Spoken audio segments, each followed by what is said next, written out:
Delaware's tax advantages and privacy have traditionally made that state attractive for companies of all sizes. For example, it's believed about 2/3 of companies in the S&P 500 are registered in Delaware. That state's governor is Meyer. The governor joins us live here on the Hill. Hello, sir. Hey, Mike. Thanks for being with us tonight. Thank you. Good evening. So Elon Musk, obviously in a little bit of a battle with your state, he sort of massaged this right afterwards, saying that the governor is trying to do basically what you're trying to do what's best for your state. Have you talked to Elon recently about this? I have not. Do you plan to? Do you think you need to? Listen, all I'm trying to do is create great schools, create great job opportunities. Housing is too damn high for Delawareans. The cost of health care, it's inaccessible. Right now, we depend, over 1/3 of our budget depends on our corporate franchise. We have the best corporate franchise in the country. There are 2.2 million entities today registered in Delaware, incorporated in Delaware. That's more than twice the number of people we have, right, in this state. As you mentioned, over 2/3 of the Fortune 500 companies incorporated in Delaware. Last year, 80% of the U.S. IPOs incorporated in Delaware. We're still the nation's leader. You referenced a bill that's being proposed. It has nothing to do with Elon Musk. It has to do with preserving our franchise for the long term, making sure we have a balance between corporate boards, corporate management, and corporate stock. That's part of the issue, though, right, is the long term, because you've got folks like Bill Ackman, Brian Armstrong, who have also come forward and said, hey, look, for example, Ackman, we are reincorporating our management company in Nevada for the same reason. Top law firms are recommending Nevada and Texas over Delaware. You're going to see some movement out of your state? So what happened? First of all, our data is there are companies leaving and coming all the time. As of a couple weeks ago, we're in good shape, right? But we're conscious that the market's changing. We got to make sure Delaware, which has been the corporate home of choice for leading companies for over a century, for over 100 years, we got to make sure it stays that way. So I'm in my 4th week as governor.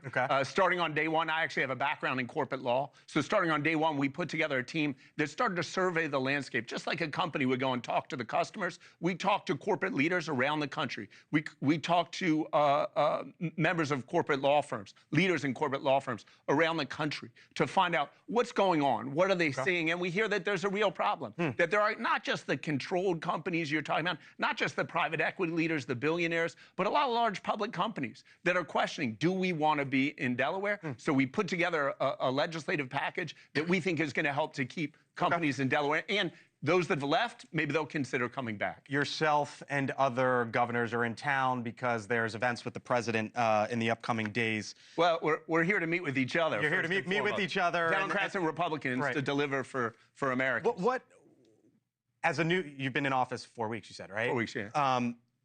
With what's happened the last 4 weeks, I don't know if you can call me new anymore. I have a few gray hairs. And with the Republican president as a Democratic governor, what do you feel your responsibility is to meet with him? To not meet with him, but what do you feel your responsibility is to sort of push back and to say, okay, like, for example, on the southern border, it's clear that the policies are working along the southern border, encounters are down 90-something%.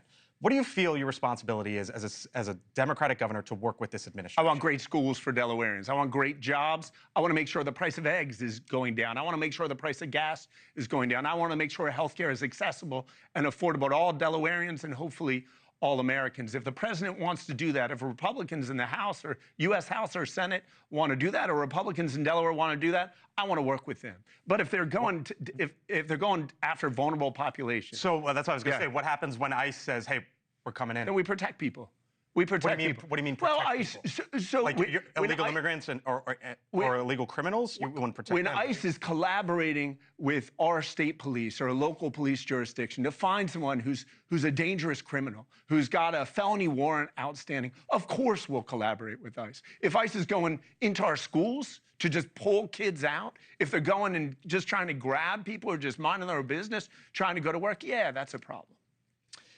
Your state has a former president who's fairly famous. What's the word on President Biden? We love President Biden. But what do you know about sort of what he's been up to in the last month? I don't know. I've been neck deep in making sure we preserve our corporate franchise. I'm trying to build a budget in this crazy time. There was a federal funding freeze 7 days into my office, so I don't know what President Biden is doing. I know there are mixed feelings about him around the country. and quite frankly, across Delaware.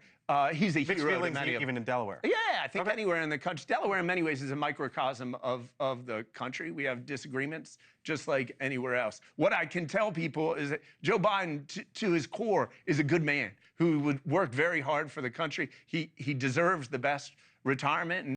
Thank you for watching, and make sure you go to joinnn.com to find NewsNation on your television provider. And don't forget to click the red subscribe button below to get more of NewsNation's fact-driven, unbiased coverage.